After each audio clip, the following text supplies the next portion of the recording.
ground fault circuit interrupter, or GFCI, protects against electrical shock by detecting imbalances between the current flowing through the hot and neutral wires.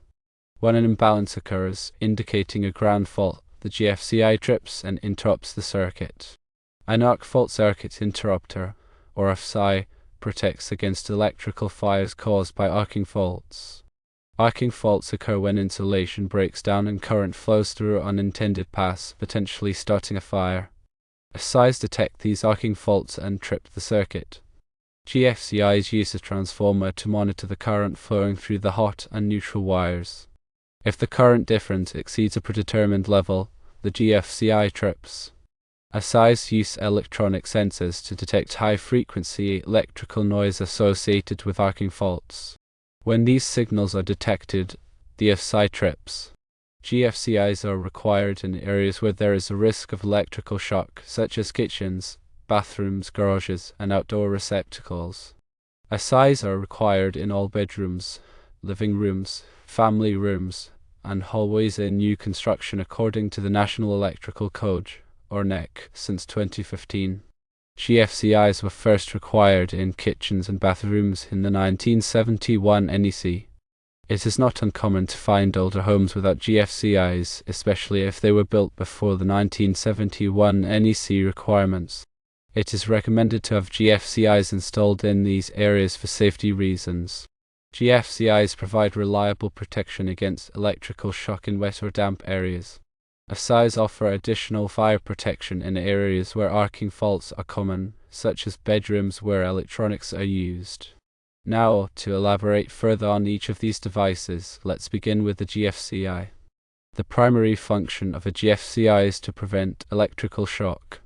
It constantly monitors the current flowing in the hot and neutral wires of a circuit. In a properly functioning circuit, the current flowing through the hot wire should be equal to the current returning through the neutral wire. A GFCI is designed to detect even small differences in current, typically around 5 milliamps. When this difference is detected, it indicates that some of the current is leaking to ground, which could be through a person touching a live wire or a faulty appliance. Upon detecting this ground fault, the GFCI trips the circuit very quickly, usually within a fraction of a second, interrupting the flow of electricity and preventing a potentially fatal shock. The internal mechanism of a GFCI involves a differential transformer. This transformer measures the magnetic field produced by the current flowing in the hot and neutral wires. If the currents are equal, the magnetic fields cancel each other out. However, if there is a difference in current, the magnetic fields become unbalanced, and the transformer detects this imbalance. The transformer then signals the GFCI to trip the circuit. GFCIs are required in locations where there is a high risk of electric shock, primarily in areas where water is present. This includes bathrooms, kitchens, garages, outdoor receptacles, and near swimming pools or hot tubs. The NEC specifies the exact locations where GFCIs are mandatory to ensure safety. GFCIs provide a crucial layer of protection against electric shock, especially in environments where the risk of contact with water or grounded surfaces is high. They are designed to react quickly and reliably, minimizing the duration of exposure to electrical current and significantly reducing the likelihood of serious injury or death. Now let's delve into the arc fault circuit interrupter, or AFCI. The main purpose of an AFCI is to prevent electrical fires. Unlike GFCIs, which protect against electric shock, AFCIs are designed to detect and respond to dangerous arcing faults in electrical wiring. Arcing faults occur when there is an unintended electrical discharge between two or more conductors, or between a conductor and a grounded surface. These arcs generate intense heat which can ignite nearby combustible materials such as wood, paper, or insulation, leading to a fire. AFCIs are particularly effective in preventing fires caused by damaged or deteriorated wiring, loose connections, or faulty appliances. The operational mechanism of an AFCI involves sophisticated electronic circuitry that continuously monitors the electrical waveform for characteristics of arcing faults. These characteristics include erratic current fluctuations, high-frequency noise, and distorted voltage patterns. AFCIs are designed to differentiate between normal electrical signals and the unique signatures of arcing faults. When an arcing fault is detected, the AFCI trips the circuit, cutting off the flow of electricity and preventing the arc from continuing to generate heat and potentially ignite a fire. There are two main types of AFCIs: branch or combination AFCIs and outlet branch circuit AFCIs. Branch or combination AFCIs are installed in the electrical panel and protect the entire circuit, including the wiring and any connected devices. Outlet branch circuit AFCIs are installed at the first outlet in the circuit and provide protection for the wiring downstream from that outlet. The NEC mandates the use of AFCIs in specific locations within a home to enhance fire safety. Since 2015, AFCIs have been required in bedrooms, living rooms, family rooms, dining rooms, hallways, and other similar areas.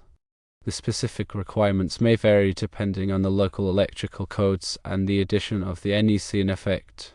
AFCIs play a critical role in preventing electrical fires by detecting and interrupting dangerous arcing faults.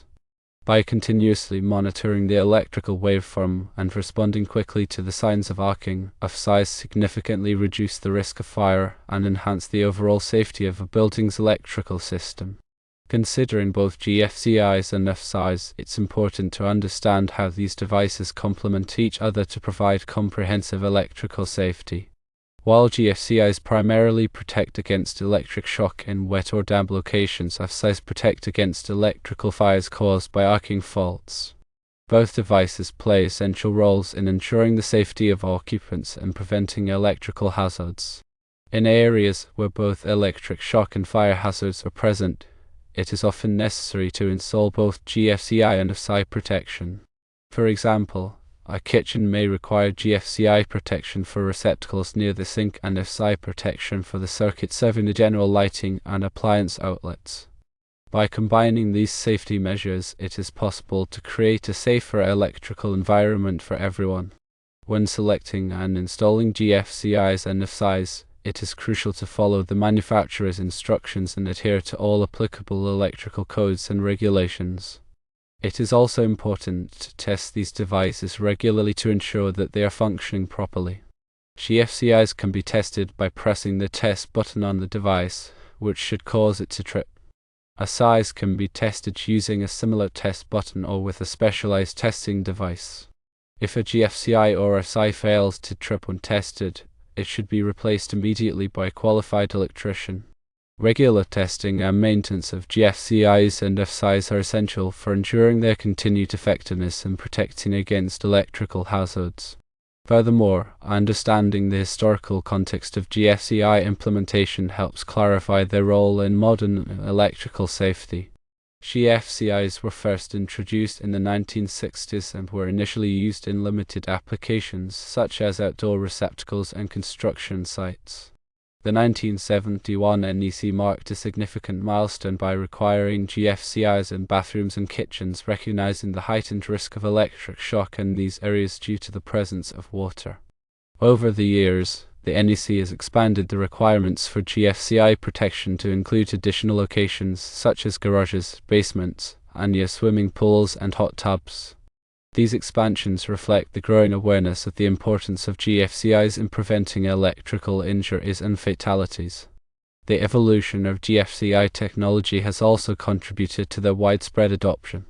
Early GFCIs were relatively bulky and expensive, but advances in microelectronics have led to the development of smaller, more affordable, and more reliable devices.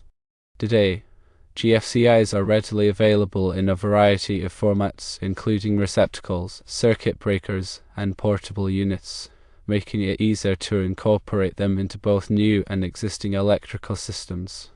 In addition to understanding the historical context and technological advancements of GFCIs, it is also important to address some common misconceptions about these devices. One common misconception is that GFCIs protect against all types of electrical hazards. While GFCIs are highly effective in preventing electric shock caused by ground faults, they do not protect against overload or short circuits. These types of faults require separate overcurrent protection devices such as circuit breakers or fuses. Another misconception is that GFCIs are only necessary in older homes. While it is true that older homes may not have GFCIs installed in all the required locations, GFCIs are equally important in new homes. The NEC requires GFCIs in specific locations regardless of the age of the home to ensure consistent safety standards. Additionally, it is essential to recognize that GFCIs are not a substitute for safe electrical practices. Even with GFCIs installed, it is still important to avoid touching electrical devices with wet hands, to use caution when working near electrical equipment, and to have electrical work performed by qualified professionals. GFCIs are a valuable safety device, but they should be used in conjunction with other safety measures to minimize the risk of electrical hazards. To further enhance electrical safety, it is important to consider the overall condition of the electrical system in a building. This includes the age and condition of the wiring, the capacity of the electrical panel, and the presence of any electrical hazards, such as exposed wires or damaged outlets. Regular electrical inspections can help identify potential problems and ensure that the electrical system is functioning safely and efficiently. During an electrical inspection, a qualified electrician will typically perform a visual examination of the wiring, outlets, and electrical panel, as well as testing of GFCIs and AFCIs. The electrician may also use specialized equipment to measure voltage, current, and resistance to identify any potential problems. Based on the findings of the inspection, the electrician can recommend any necessary repairs or upgrades to improve the safety and reliability of the electrical system. In addition to regular inspections, it is also important to maintain the electrical system properly.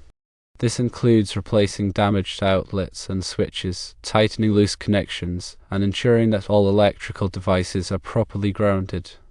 It is also important to avoid overloading circuits by plugging too many devices into a single outlet or extension cord.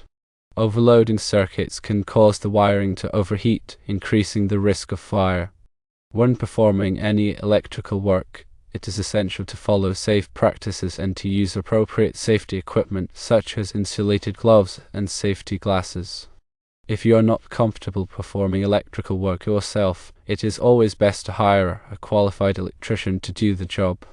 Electricians have the training and experience to perform electrical work safely and in compliance with all applicable codes and regulations.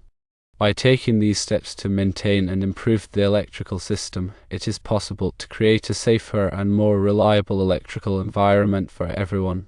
GFCIs and AFCIs are essential components of a comprehensive electrical safety strategy, but they are most effective when combined with regular inspections, proper maintenance, and safe electrical practices.